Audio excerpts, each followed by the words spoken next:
ठीक है। अगर इकाई का अंक 0 हो, 2 हो, 4 हो, 6 हो और 8 हो तो किससे जाएगा जी, किससे कटेगा, वो 2 से कटेगा। आई बात समझ में। चलो अब सीखते हैं हम लोग 3 का विभाज्य का नियम। 3 से विभाज्य का नियम, 3 से विभाज्य।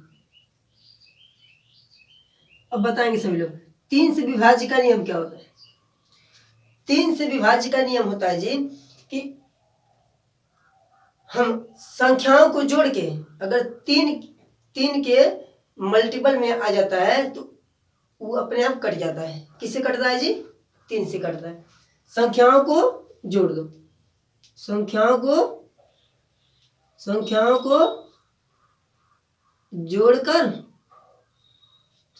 जोड़कर 3 से दे दो भाग, 3 से दे दो भाग। ठीक है, अगर वो कट गया तो 3 से विभाज्य का नियम है। आई बात समझ में।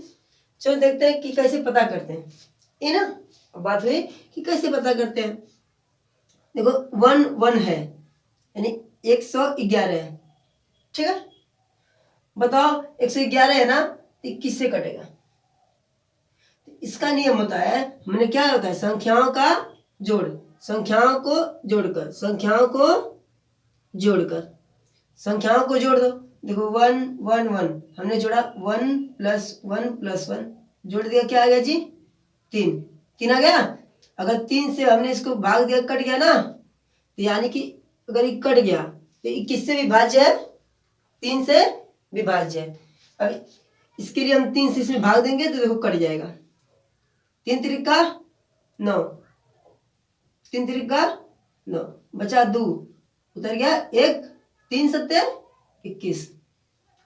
तो आई बात समझ में कि 3 का विभाज्य का नियम जो होता है, उस संख्याओं को जोड़ दो, संख्याओं को क्या करो जी, आपस में जोड़ दो। अगर वो 3 से भाग देने पे कट जाता है तो 3 से विभाज्य होगा। आई बात समझ में।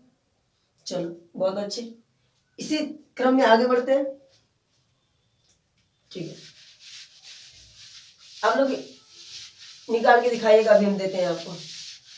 ठीक है, चलो देखो अब सीखते हैं 4 का विभाज्य का नियम। 4 का विभाज्य नियम, 4 का विभाज्य। अगर आपको इकाई का अंक लास्ट का, सीधे समझो लास्ट का 2 डिजिट क्या हो, 0 हो यानी 0 0 हो तो हमेशा किससे कटता है जी, 4 से कट जाता है। ठीक है, अगर लास्ट में क्या क्या हो, डबल 2 0 हो। अगर लास्ट में इसका कोई भी मल्टीपल, पहाड़े का कोई भी मल्टीपल, जैसे कि 16 आ गया, ठीक है, 24 आ गया, तो इस आपस में क्या होता है, कट जाता है, आपस से कट जाता है। ठीक है, आई बात समझ में कि 4 का विभाज्य का नियम, अगर लास्ट में कितना 0 हो जी, 2 0 हो तो किससे कटता है, 4 से कट जाता है। आई बात समझ में। चलो बहुत अच्छे। अब देखो 5 का नियम क्या होता है, 5 का विभाज्य नियम। 5 का विभाज्य नियम,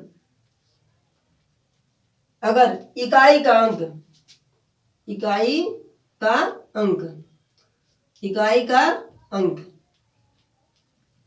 अगर इकाई का अंक 0 हो या 5 हो, ये हमेशा 5 से विभाज्य होगा। आई बात समझ में। अगर 0 है इकाई का अंक या 5 है तो किससे जाता है जी, हमेशा 5 से विभाज्य होता है। आई बात समझ में। चलो बहुत अच्छे। ठीक है, देखो जैसे कि हमने कहा आपसे कि दे दिया है 55, तो इकाई का अंक क्या है जी, इसमें 5 है, तो किससे कटेगा ये, 5 से ही जाएगा। तो 5 से भाग देंगे इसको, 5 1 9 5, 5 1 9 5। देखो आई बात समझ में, विभाज्य है ना। बोलो, अगर इकाई का अंक 0 और 5 हो तो किससे विभाज्य होता है, 5 से होता है। ठीक है, आगे बढ़ते हैं इसी तरीके से। आई बात समझ में? सबको बताएंगे सब लोग। 5 कैसे का? अब देखो 6 का विभाज्य नियम, 6 से विभाज्य, 6 से विभाज्य कैसे करते हैं? 6 का विभाज्य होता है जी, देखेंगे सभी लोग। 6 से विभाज्य जो होता है उसमें देखो हमको पता होना चाहिए कि 6 का फैक्टर क्या होता है। 6 का फैक्टर क्या होता है? 2 गुणे 3। आई बात समझ में? 2 तिहाई 6, 3 दूनी भी 6। इन दोनों का ऐसा फैक्टर लेते हैं ना जी कि जो दोनों है इन दोनों का फैक्टर आना चाहिए, ठीक है। आई बात समझ में? 6 का फैक्टर 2 गुणे 3 है, यानी कि अगर 6 का नियम है वो 2 संख्याओं से कटनी चाहिए। किससे किससे कटनी चाहिए? 2 से भी कटनी चाहिए और 3 से भी कटनी चाहिए। आई बात समझ में?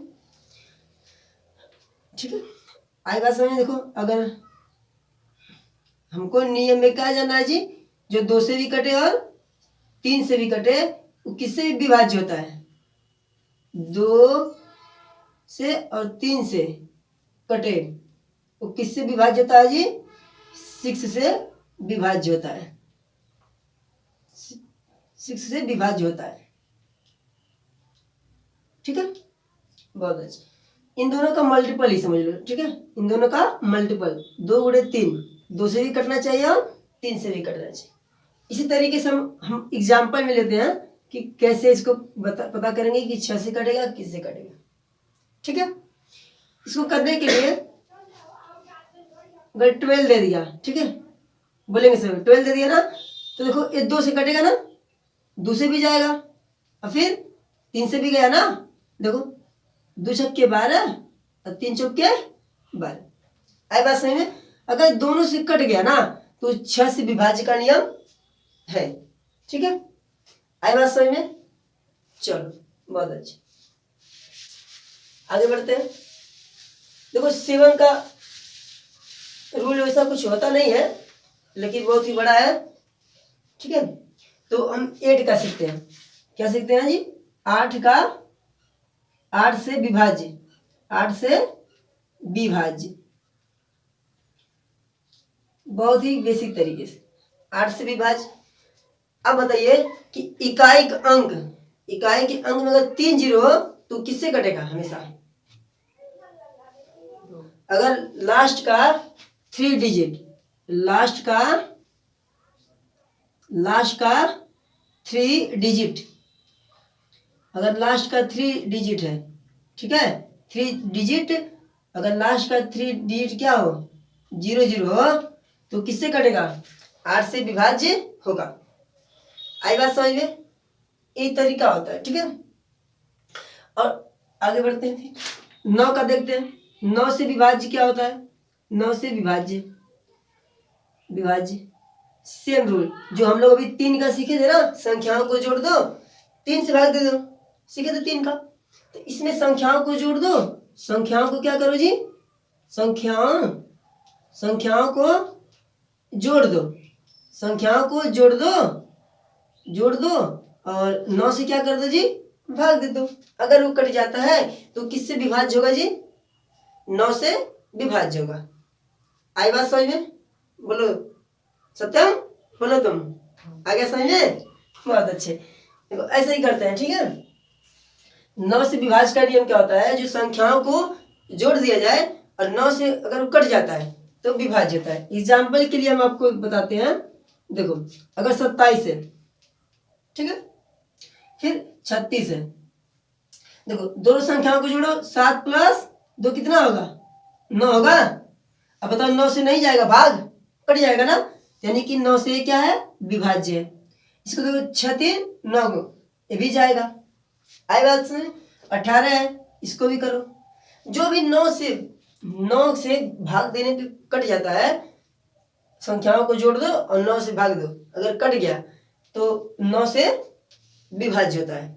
आई बात समझ में? ठीक है, बहुत अच्छे।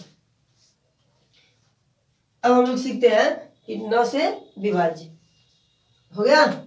बहुत अच्छे, 9 से विभाज्य खत्म। अब देखो 10 का नियम क्या होता है, अगर लास्ट में 0 हो तो अपने आप कटेगा। तो 10 को तो सबको पता है, ठीक है। 11 का सीख लेते हैं, इसके बाद बंद कर दें। देखो 11 से विभाज्य, किससे जी?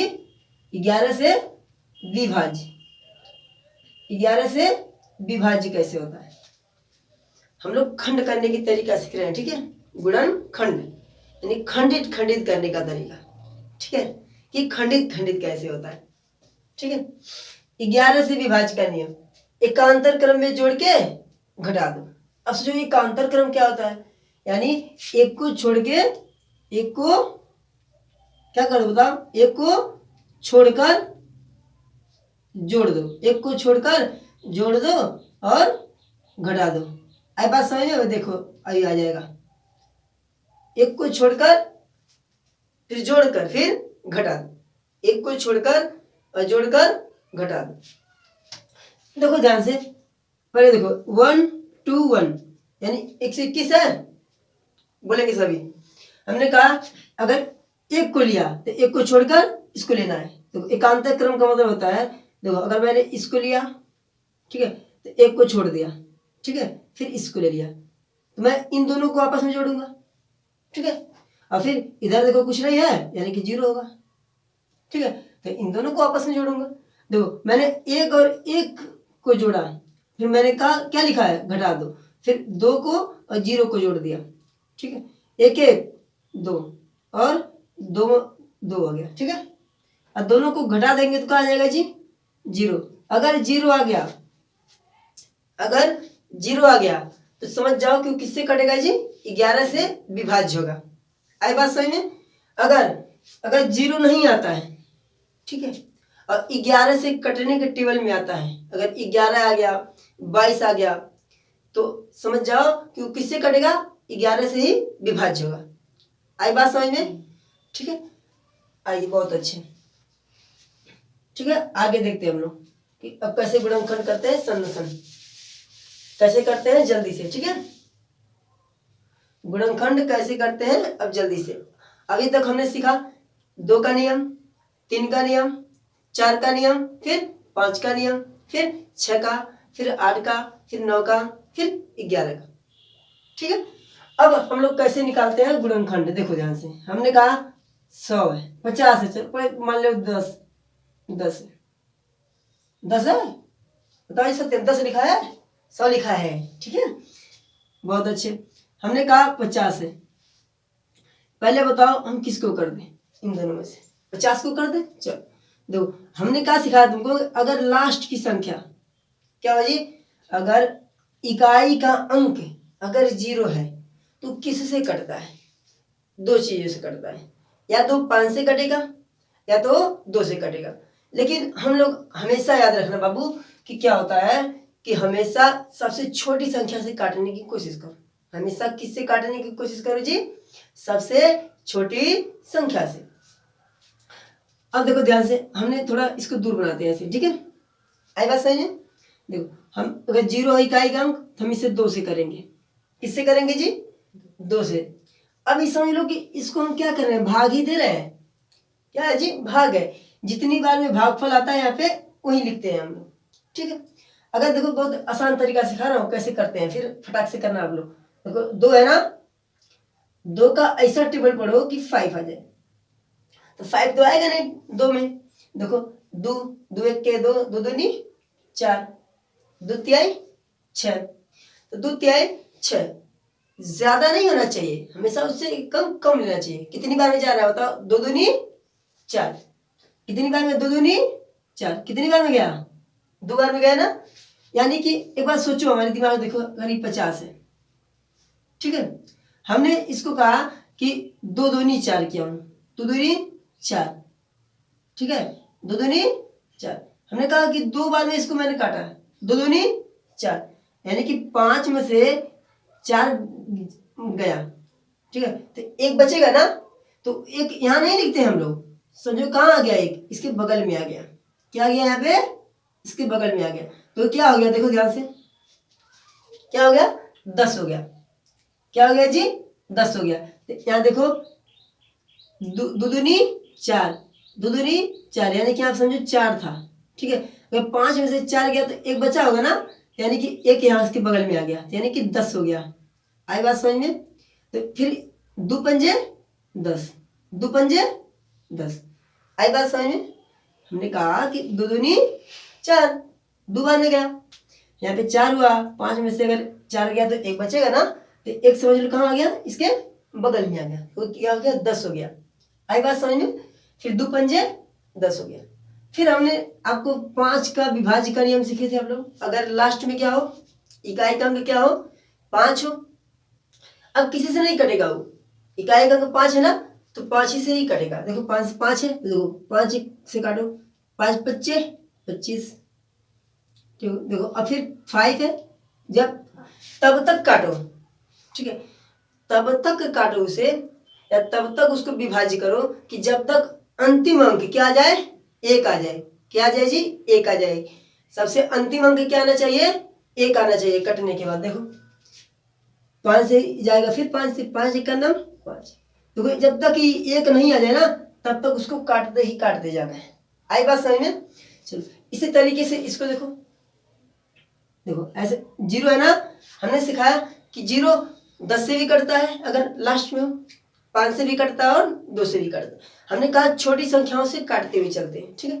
तो 2 से देखो, 2 से कैसे करेंगे, 2 पंजे 10, 10 हो गया, कट गया, तो 0 उतर गया अपने आप से। आई बात समझ?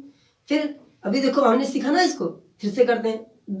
2 1 के 2, 2 दूनी 4, 2 पंजे 10, यानी कि 2 पंजे 10 तो नहीं लेंगे हम लोग, क्या आगे बढ़ते आएंगे तो 50 तो कट जाएगा 2, ठीक है। लेकिन हमको 2 से नहीं काटना है, हमने एक ही से चला। देखो 2 दूनी 4, इसके बगल में देखो 4, 5 में से 4 गया तो एक बचा होगा यहाँ पे, तो एक यहाँ आ गया, तो 10 हो गया, 2 पंजे 10। आई बात समझ में? फिर देखो लास्ट में क्या आ गया, इकाई का अंक 5 आ गया, तो किससे कटेगा जी, 5 से ही कटेगा। अभी सीखे हम लोग इसमें, 5 पंजे 25, 5 1 5, देखो 1 आ गया ना कट के। जब तक ये 1 ना आ जाए तब तक हम गुणनखंड नहीं मानते हैं, ठीक है। अब मैंने तुमसे कहा कि इसके खंड लिखो, गुणनखंड। तो इसके जो गुणनखंड होते हैं ना जी, डायरेक्ट इसी को उतार लेते हैं हम लोग ऐसे, 2 गुणे 2 गुणे 5 गुणे 5 गुणे, ठीक है। हम चाहे तो इसको भी उतार सकते हैं 1, ठीक है। और सभी का अगर गुणा करते हैं, सभी का क्या करते हैं, आपस में गुणा करते हैं, तो अगर 100 आ गया तो आपका जो गुणनखंड निकाले हो क्या है, सही है। अगर इन सभी का फैक्टरों का गुणा करते हैं, इसी को क्या बोलते हैं हम लोग, फैक्टर्स। क्या बोलते हैं, फैक्टर्स, यानी कि अपवर्तक या गुणनखंड। आई बात समझ? इसी को बोलते हैं, ठीक है। देखो 2 दूनी 4, 4 पंजे 20, 20 पंजे 100, 100 1 नम 100, आ गया ना 100, यानी कि क्या है, गुणनखंड सही। फिर 36 का, 48 का और 54 का, इतना निकाल के आना आप लोग, ठीक है। आई बात समझ में? जय हिंद दोस्तों। इसी के साथ हम क्लास एंड करते हैं। अगर आप लोगों को समझ में आया होगा तो आप मेरे चैनल को सब्सक्राइब जरूर कीजिए, ठीक है। इसी तरीके से हम आपको बहुत ही आगे तक पहुंचाएंगे, 0 से टॉपर तक की कहानी बताएंगे आपको टॉपर बना के छोड़ेंगे। जय हिंद।